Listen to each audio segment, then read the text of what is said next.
வணக்கம். 11ஆம் வகுப்பில் 1.3 ஃபஸ்ட் லெசனில் பார்க்கலாம். வேதியியலுடன் இயற்பியலின் தொடர்பு. அதாவது இயற்பியல் எந்தெந்த பிரிவுகளோடலாம் எப்படி தொடர்பு கொண்டிருக்கிறது அப்படிங்கிறத நம்ம பார்க்கலாம். இயற்பியல் வேதியியலோட எப்படி தொடர்பு கொண்டிருக்கு, உயிரியலோட, கணிதவியலோட, வானியலோட, புவி நில அமைப்புகளோட, அதுக்கப்புறம் கடலியலுடன், உளவியலுடன். சரியா? ஸோ அதாவது இயற்பியல் அப்படிங்கிறது வேதியியல், உயிரியல், அப்புறம் கணிதவியல், வானியல் ப்ளஸ் புவி நில அமைப்பியல், கடலியல், உளவியல். ஸோ இதனோடலாம் எப்படி தொடர்பு கொண்டுட்டுருக்கு அப்படிங்கிறத பார்க்கலாம். இயற்பியலில் அணு அமைப்பு, கதிர் இயக்கம், எக்ஸ் கதிர் விளிம்பு விளைவு இதெல்லாம் நம்ம படிப்போம் இல்லையா? இதெல்லாம் பயன்படுத்தி தான் வேதியியல் ஆய்வாளர்கள் தனிம வரிசை அட்டவணையில் அணுவின் அடிப்படையில் அணுக்களை வரிசைப்படுத்துகிறாங்க. ஸோ இயற்பியலில் நம்ம படிக்கக்கூடியது தான் அணு அமைப்பு, கதிர் இயக்கம், எக்ஸ் கதிர் விளிம்பு விளைவு. ஸோ இதெல்லாம் பயன்படுத்தி தான் வேதியியல் ஆய்வாளர்கள் தனிம வரிசை அட்டவணையில் அணுவின் அடிப்படையில் அணுக்களை வரிசைப்படுத்துகிறாங்க. ஸோ இப்படி தான் இயற்பியல் வேதியியலோட தொடர்பு கொண்டிருக்கு. அணுக்களின் இணைதிறனின் இயல்புகள், வேதியியல் பிணைப்பு பற்றி அறியவும் சிக்கலான வேதியியல் அமைப்புகளை புரிந்து கொள்ளவும் உதவுது.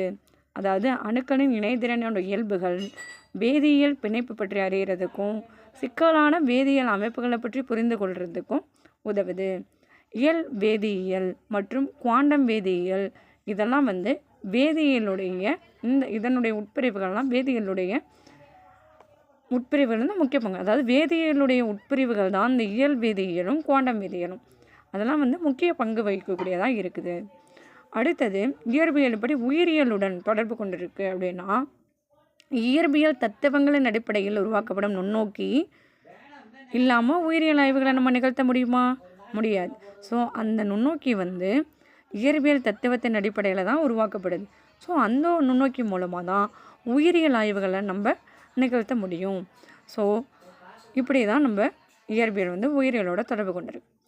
எலக்ட்ரான் நுண்ணோக்கி கண்டுபிடிப்பு ஒரு செல்லின் கட்டமைப்பை கூட பார்க்க உதவுகிறது. எக்ஸ் கதிர் மற்றும் நியூட்ரான் விளிம்பு விளைவு நுணுக்கங்கள் நியூக்ளிக் அமிலங்களின் அமைப்புகளை புரிந்து கொள்ளவும் அதன் மூலம் அடிப்படையான வாழ்க்கை செயல்முறைகளை கட்டுப்படுத்தவும் உதவுது. எலக்ட்ரான் நுண்ணோக்கி கண்டுபிடிக்கிறதுனால தான் ஒரு செல்லினுடைய கட்டமைப்பை நம்மளால் பார்க்க முடியுது இல்லையா? அதே மாதிரி எக்ஸ் கதிர் மற்றும் நியூட்ரான் விளிம்பு விளைவு நுணுக்கங்கள் மூலமாக தான் நியூக்ளிக் அமிலங்களுடைய அமைப்புகளை புரிந்து கொள்ள முடியுது. ஸோ இப்படி தான் உயிரியலோட இயற்பியல் பங்கு வகிக்குது. அது மட்டும் இல்லாமல் எக்ஸ் கதிர்கள் உடலை பகுப்பாய்வு செய்கிறதுக்கு உதவுது. ரேடியோ ஐசோடோப்புகள் புற்றுநோய் மற்றும் இதர நோய்களை குணப்படுத்த ரேடியோ சிகிச்சை முறையில் பயன்படுத்தப்படுது. எக்ஸ் கதிர்கள் எதற்கு உதவுது? உடலை பகுப்பாய்வு செய்கிறதுக்கு உதவுது. ரேடியோ ஐசோடோப்புகள் புற்றுநோய் மற்றும் இதர நோய்களை குணப்படுத்துறதுக்கு ரேடியோ சிகிச்சை முறையில் பயன்படுத்தப்படுது. கணிதவியலோட இயற்பியல் எப்படி தொடர்பு கொண்டிருக்கு அப்படின்னா, அளவிடக்கூடிய, அதாவது இயற்பியல் அப்படிங்கிறது அளவிடக்கூடிய ஒரு அறிவியல். இயற்பியலின் வளர்ச்சிக்கு எது ஒரு முக்கிய கருவியாக இருக்குது? கணிதம் தான். ஸோ இப்படி தான் இயற்பியல் கணிதவியலோட தொடர்பு கொண்டிருக்கு.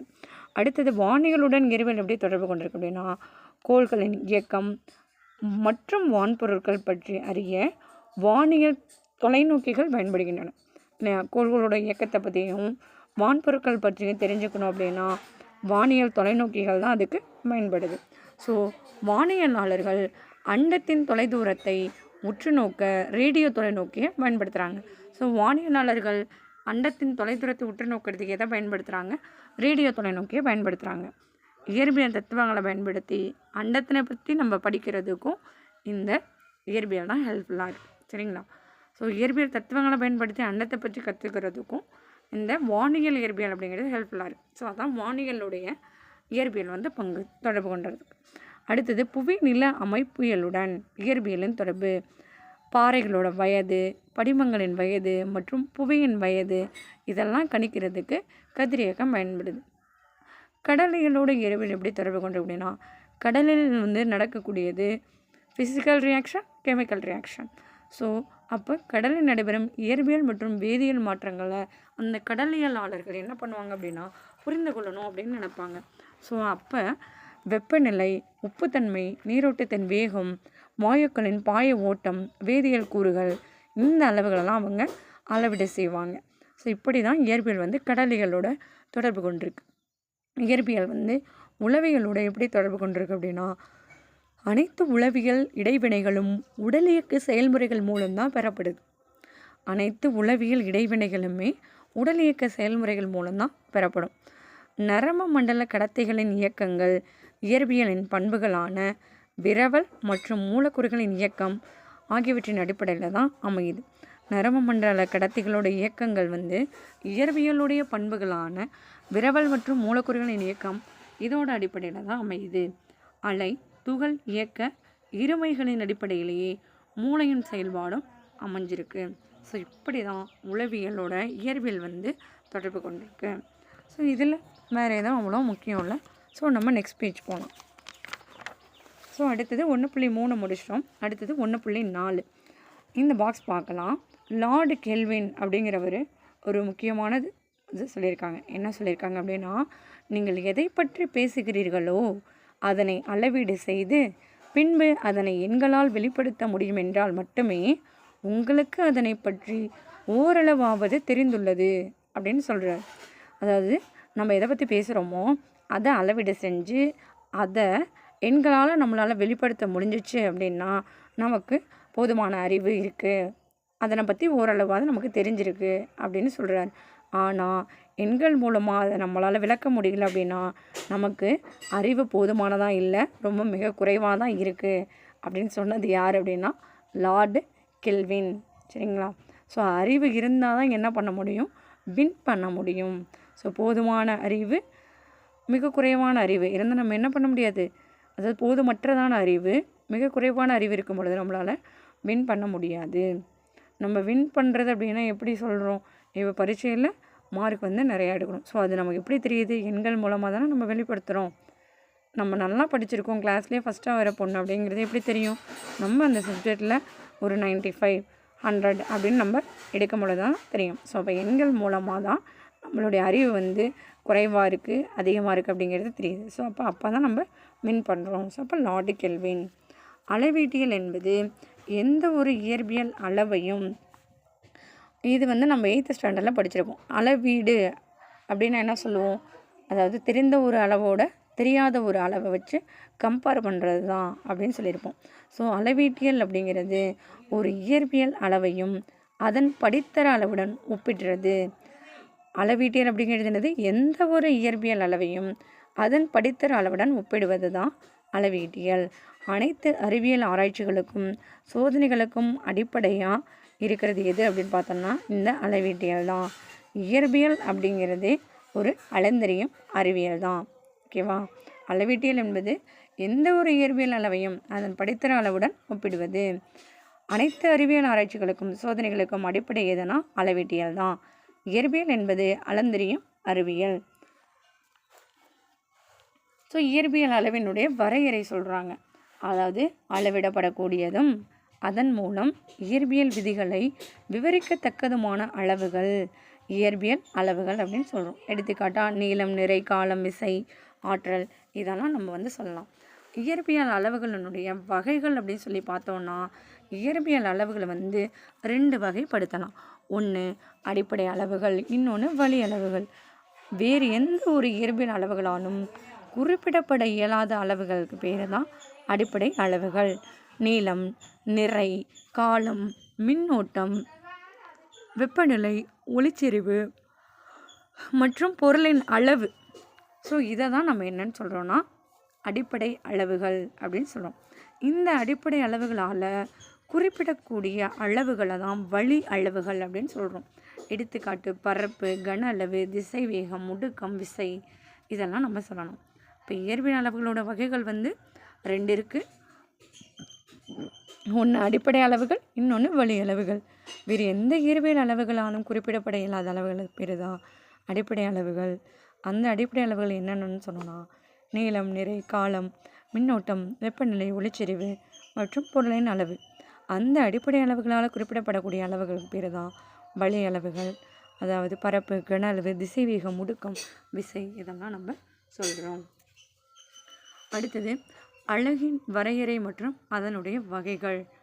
அதாவது அளவு ஒன்றை அளந்தறிய நாம் எப்பொழுதும் அதனை ஒரு படித்தர அளவோடு ஒப்பிடுவோம் இல்லையா?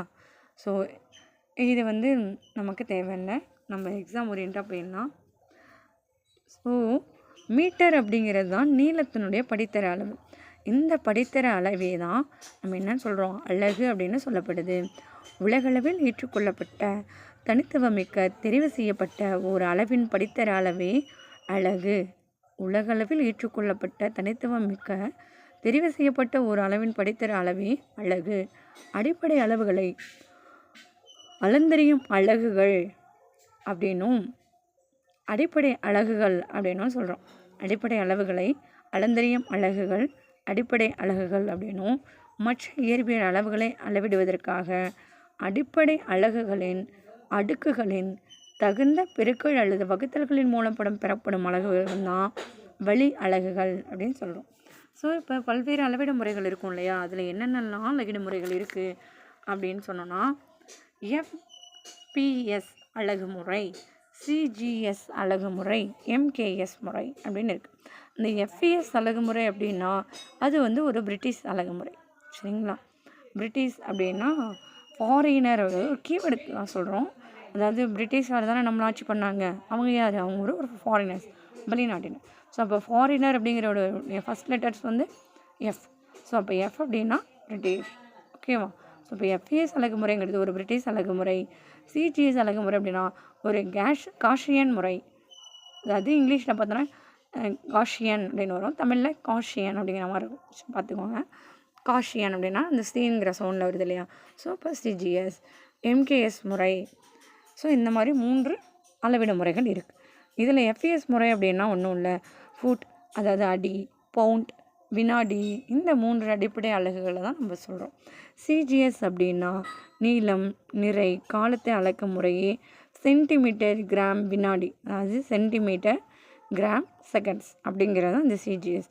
எம்கேஎஸ் அப்படிங்கிறது அதே நீளம், நிறை, காலத்தை அளக்கக்கூடிய ஒரு முறையான மீட்டர், கிலோகிராம் மற்றும் வினாடி, இந்த 3 அலகுகளை சொல்கிறோம். சரிங்களா? இதில் சிஜிஎஸ், எம்கேஎஸ் மற்றும் எஸ்ஐ அலகு முறைகள் மெட்ரிக் அல்லது தசம அலகு முறையாகும். இது எல்லாமே என்ன அலகு முறை? இந்த சிஜிஎஸும் எம்கேஎஸும் மெட்ரிக் அலகு முறை. ஆனால் எஃப்இஎஸ் அப்படிங்கிறது மட்டும் ஒரு பிரிட்டிஷ் அலகு முறை. அது ஒரு மெட்ரிக் அலகு முறை அல்ல. அதனால் ஞாபகத்தில் வச்சுக்கணும்.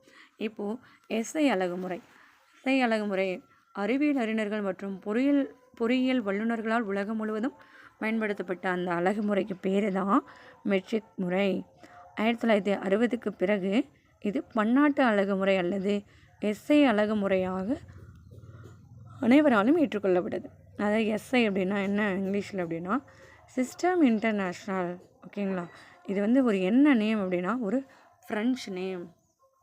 நல்லா ஞாபகம் வச்சுக்கணும்.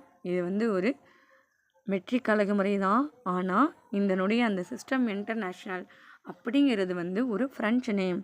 ஃப்ரெஞ்சு வேறு, பிரிட்டிஷ் வேறு. நல்லா ஞாபகம் வச்சுக்கணும். சரிங்களா?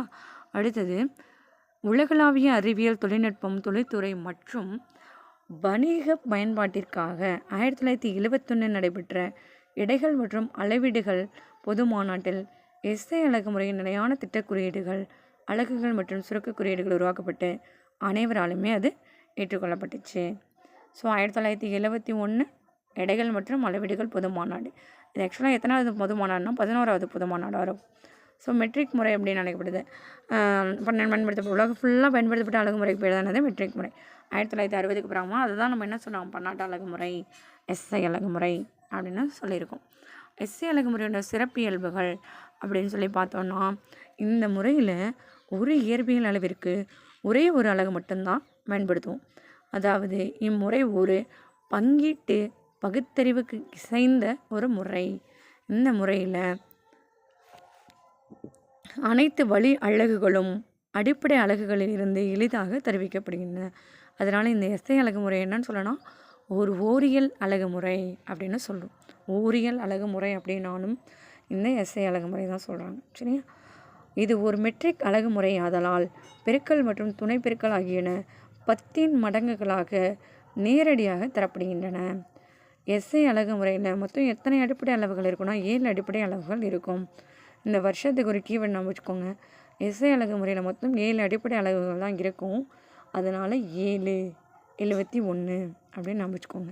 இப்போ இந்த எஸ்ஐ அப்படின்னு இருக்கு இல்லையா, இந்த ஐ பார்க்குறதுக்கு எப்படி இருக்குது, ஒன்று மாதிரியே இருக்குது இல்லையா. ஸோ எஸ்ஐ அலகு முறை மொத்தம் 7 அடிப்படை அளவு தான் இருக்கும். ஸோ அப்போ 7, இது ஐங்கிறது பார்க்குறதுக்கு ஒன்று மாதிரியே இருக்குது. ஸோ 1, ஸோ அப்போ 71 அதை நம்ம வச்சுக்கலாம். இப்போ அது என்னென்ன 7 அடிப்படை அலகுகள் அப்படின்னு சொல்லி பார்த்தோன்னா, நீளம் என்னென்ன 7 அடிப்படை அளவுகள் அப்படின்னு பார்த்தோன்னா, நீளத்தோட அலகு என்னது, மீட்டர். நிறைவோட அலகு என்னது, கிலோகிராம். அந்த மீட்டர் அப்படிங்கிறத, அதாவது வெற்றிடத்தில் ஒரு நொடியில் ஒளியானது கடக்கும் பாதையோட நீளம் தான் ஒரு மீட்டர். அதாவது அந்த நொடி அப்படிங்கிறதுக்கு வெற்றிடத்தில் எவ்வளவு நொடியில் அப்படின்னா 1/97,92,458 அந்த நொடியில் ஒளியானது கடக்கும் பாதையின் நீளம், அதை தான் நீளம் அப்படியே சொல்கிறோம். இதை அளக்கக்கூடிய அளவு மீட்டர். ஸோ எப்போ சொன்னாங்க, 1983 சொல்லியிருக்காங்க. சரிங்களா. அதாவது வெற்றிடத்தில் 29,97,92,458 நொடியில் ஒளியானது கிடக்கும் பாதையோட நீளத்துக்கு பேர் தான் ஒரு மீட்டர். அது எந்த வருஷம் சொன்னாங்க அப்படின்னா 1983 சொல்லியிருக்காங்க. நாம் வச்சுக்கோங்க. இந்த 83ங்கிறத எப்படி நாம் வச்சுக்கணும் அப்படின்னா, நீளம் அப்படிங்கிறது கூட்டினா நமக்கு 3 வரும். ஸோ அந்த 3 நம்ம வச்சுக்கோங்க. அதே 3ஐயே நம்ம அப்படியே ரவுண்ட் ஆக்கினோன்னா 8 இருக்கும் இல்லையா. ஸோ 83. அடுத்தது நிறை கிலோகிராம். இந்த கிலோகிராம் அப்படிங்கிறது கேஜி அப்படின்னு சொல்லுவோம். ஃப்ரான்ஸில் பாரிஸுக்கு பக்கத்தில் செவ்ரஸ் அப்படிங்கிற இடத்துல, அதாவது ஆக்சுவலாக இங்கே சர்வ்ஸ் அப்படின்னு கொடுத்துருக்காங்க. 6th புக்கில் பார்த்திங்கன்னா செவ்ரஸ் அப்படின்னு கொடுத்துருப்பாங்க. ஸோ செவ்ரஸ் இடத்துல இருக்கக்கூடிய பன்னாட்டு எடைகள் மற்றும் அளவைகள் நிறுவனத்தில் வைக்கப்பட்டுள்ளது தான் அந்த பிளாட்டினம் இரிடியம் உலோக கலவையிலான ஒரு உலோக உருளை. சரிங்களா. அதோட விட்டம் அதோட உயரத்திற்கு சமமாக இருக்கும். ஸோ அந்த உருளையோட நிறைய தான் நம்ம 1 கிலோகிராம் அப்படின்னு சொல்கிறோம். இது எந்த வருஷத்தில் சொன்னாங்கன்னா 1901. 1 கிலோகிராம் சொல்கிறாங்க இல்லையா. ஸோ 1 அப்படின்னு வச்சுக்கோங்க. அப்போ 1 முடியும். 1901. அடுத்தது இன்னும் ஒரு அடிப்படை அளவுகள்லாம் இருக்குது. காலம் அப்படின்னா வினாடி. காலத்தின் எஸ்ஐ அலகு வினாடி. சீசியம் 133 அணுவின் இரு ஆற்றல் நிலைகளின் மீநுண்ணிய மட்டங்களுக்கிடையே பரிமாற்றம் நிகழ்வதால் ஏற்படும் கதிர்வீச்சின் அலைவு காலத்தின் 9,26,36,31,770 மடங்கு அப்படிங்கிறது தான் ஒரு நொடியாகும். அதாவது ஒரு வினாடி, நொடி, செகண்ட்ஸ் எல்லாம் ஒன்று தான். ஸோ அது எந்த வருஷத்தில் சொல்லியிருக்காங்க அப்படின்னா 1967. அடுத்தது மின்னோட்டத்தோட எஸ்ஐ அலகு அப்படின்னா ஆம்பியர். மின்னோட்டத்தினுடைய எஸ்ஐ அலகு ஆம்பியர். அதாவது 2 × 10⁻⁻7 நியூட்டன் மீட்டர் பவர் -1 விசையை ஏற்படுத்தினால் மின்னோட்டம் ஒரு ஆம்பியர். இதை சொன்னது 1948. அதாவது 1947 நமக்கு சுதந்திரம் கிடச்சிச்சு இல்லைங்களா. அதோட ஒரு வருஷத்தை கூட்டிக்கலாம். சுதந்திரம் கிடைச்சோடனே நமக்கு என்ன ஆச்சு, ஃபியர்லாம் போயிடுச்சு. ஸோ நம்ம ஓட ஆரம்பித்தோம், பயம் இல்லாமல் ஓட ஆரம்பித்தோம் சுதந்திரம் கிடச்சதுக்கு அப்புறமா. ஸோ அப்போ 1947 வரைக்கும் நம்ம எப்படி ஓடிட்டு இருந்தோம், பயத்தோடு தான் ஓடிட்டு இருந்தோம், ஃபியரோட. ஸோ அப்போ 1948 அப்படிங்கிறது மின்னோட்டம், ஆம்பியர் அப்படின்னு நான் வச்சோம். சரிங்களா.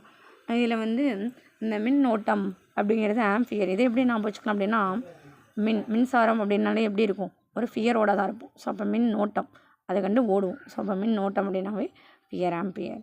வெப்பநிலை அப்படிங்கிறது எப்படி கெல்வின் நான் வச்சுக்கலாம் அப்படின்னா, இந்த சிக்கிமுக்கிகள் அதை வச்சு தானே ஆதி மனிதன் நெருப்பை கண்டுபிடிச்சான், வெப்பத்தை உண்டாக்கினான். ஸோ அப்போ கல் அப்படி தான் சிக்கிமுக்கி கல்லை கண்டுபிடிச்சி வின் பண்ணான். ஸோ அப்போ கெல்வின் வெப்பநிலை. பொருளின் அளவு அப்படின்னா மோல். இதை எப்படி நான் வச்சுக்கலாம் அப்படின்னா, பொருள் ஒரு குறிப்பிட்ட அளவு போய் வாங்கணும் அப்படின்னா எங்கே போவோம், மாலுக்கு போவோம் இல்லையா. ஸோ மால் அப்படிங்கிறது தான் மோல். ஒளிச்செறிவு அப்படின்னா கேண்டிலா. அப்படின்னா கேண்டில் பொறுத்தனோன்னாவே நமக்கு என்ன கிடைக்கும், ஒளி ஒரு செறிந்து கிடைக்கும். ஸோ அப்போ ஒளிச்செறிவு கேண்டிலா. சரிங்களா. இப்போது இந்த காலம் வினாடி நம்ம பார்த்துறோம் இல்லையா, மின்னோட்டம் ஆம்பியர் பார்த்துருவோம். இப்போ வெப்பநிலை கெல்வின் அதில் பார்த்தோம் அப்படின்னா, நீரின் முப்புள்ளியின் வெப்ப இயக்கவியல் வெப்பநிலையில் 1/273.16 விண்ணப்பகுதி ஒரு கெல்வின் அப்படின்னு சொல்லியிருக்காங்க. இது எப்போ சொன்னாங்க? அதாவது நீரின் மும்மைய புள்ளி அப்படின்னு சொல்லுவோம். முப்புள்ளி அதோட வெப்பநிலை அப்படின்னாவே 273.16 கெல்வின் அப்படின்னு சொல்லுவோம். அது சொன்னது வந்து பார்த்திங்கன்னா 1967. கெல்லு 7 அப்படின்னு வருதா? ஸோ அப்போ 67. அதாவது இதில் பாருங்கள் 273.16ன்னு வருதா? அப்போ அந்த 6 எடுத்துக்கோங்க. அப்போ வந்து கெல்லு 7, 6 ஒன்றே கூட்டுங்க 7, 67. பொருளின் அளவு மோல் அப்படின்னா 0.012 கிலோகிராம் தூய கார்பன் 12இல் உள்ள அணுக்களின் எண்ணிக்கைக்கு சமமான பல துகள்களை உள்ளடக்கிய பொருளின் அளவு தான் ஒரு மோல். இது எப்போ சொல்லியிருக்காங்க அப்படின்னா 1971. அடுத்தது லாஸ்ட் ஒன், ஒளிச்செறிவு கேண்டிலா 5.4 × 10⁻14 ஹெர்ட்ஸ் அதிர்வெண் உடைய ஒளி மூலம் உமிழும் ஒற்றை நிற கதிர்வீச்சின் செறிவு ஒரு குறிப்பிட்ட திசையில் 1/683 வாட்/ஸ்டேடியன் எனில் அத்திசையில் ஒளிச்செறிவு ஒரு கேண்டிலா. இது எப்போ சொல்லியிருக்காங்க? 1979. ஸோ நான் ஞாபகம் வச்சுக்கோங்க. ஸோ இதுதான் 7 அடிப்படை அளவுகள். அதாவது நீளம், நிறை, காலம், மின்னோட்டம், வெப்பநிலை, பொருளின் அளவு, ஒளிச்செறிவு. ஸோ இந்த 7 தான் அடிப்படை அளவுகள்னு சொல்கிறோம். இந்த அடிப்படை அளவுகளை அளக்கக்கூடிய அலகுகளுக்கு பேர் தான் அடிப்படை அலகுகள். அடுத்தது சில வழி அளவுகளை பார்க்கலாம். வழி அளவுகளும் அவற்றின் அலகுகளும், அதாவது தலக்கோணம், திண்மக்கோணம், பரப்பு, கன அளவு அல்லது பருமன், திசைவேகம், முடுக்கம். ஸோ இதெல்லாம் வந்து பார்த்தோம் அப்படின்னா வழி அளவுகள் அப்படின்னு சொல்கிறோம். அதனுடைய அலகுகளையும் பார்க்கலாம். இதோடு மட்டும் முடியல, இன்னும் இங்கே இந்த டேப்லெட் காலத்தில் இருக்க பாருங்கள். இதுவும் ஃபுல்லாகவே என்னது? வழி அளவுகள் தான். நம்ம இப்போதைக்கு இந்த ஒரு டேப்லெட் காலம் மட்டும் பார்ப்போம். இதோட தொடர்ச்சியை அடுத்த வீடியோஸில் பார்க்கலாம். ஸோ இப்போது தலக்கோணம் அப்படிங்கிறது, தலக்கோணத்தினுடைய எஸ்ஐ அலகு என்னன்னு சொல்லுவான்னா ரேடியன். அதாவது ரேடியோவில் தலையோட பாட்டை கேட்போம் அப்படின்னு ஞாபகம் வச்சுக்கலாம். அதாவது ரேட் அப்படின்னு சொல்லுவோம். சரிங்களா? திண்மக்கோணம் அப்படின்னா ஸ்ட்ரேடியன், SR. அதாவது திம்முன்னு எங்கே ஆடுவாங்க? ஸ்டேஜில் ஆடுவாங்க, ஸ்டேடியத்தில் ஆடுவாங்க, ஸ்டேடியத்தில். ஸோ அப்போ ஸ்டேடியன் திண்மக்கோணம். பரப்பு அப்படின்னா நீளம் இன்ட்டு அகலம், மீட்டர் ஸ்கொயர்னு சொல்லுவோம். கன அளவில் பருமன் அப்படின்னா பரப்பு இன்ட்டு உயரம், அதாவது மீட்டர் கியூப். திசைவேகம் அப்படின்னா இடப்பெயர்ச்சி பை காலம், அதுதான் மீட்டர் பை செகண்ட். அதை எப்படியும் எழுதலாம், மீட்டர் இன்ட்டு செகண்ட் பவர் -1 அப்படின்னு எழுதலாம். அதாவது இந்த டிவைடில் இருக்கக்கூடிய செகண்ட்ஸ் வந்து மேலே 1 இருக்கிறதாகும். ஸோ அது மேலே, அதாவது இன்ட்டில் போகும்பொழுது பவரில் -1 ஆகிடும். ஸோ முடுக்கம் திசைவேகம் பை காலம், அதாவது மீட்டர் பை செகண்ட் ஸ்கொயர்டு. திசைவேகமாக அப்படின்னு சொன்னோன்னா மீட்டர் பை செகண்ட்ஸ்னு சொல்லணும், அல்லது மீட்டர் பை செகண்ட் பவர் -1ன்னு சொல்லணும். அதுவே முடுக்கம் அப்படின்னு சொல்லணும்னா மீட்டர் பை செகண்ட் ஸ்கொயர்டு அப்படின்னு சொல்லணும். அதாவது வேகம் அப்படின்னு சொல்லணும்னா தொலைவு பை காலம். அதுவே திசைவேகம் அப்படின்னு சொல்லணும்னா இடப்பெயர்ச்சி பை காலம். அதுவே முடுக்கம் அப்படின்னு சொல்லணும்னா திசைவேகம் பை காலம். தேங்க்யூ.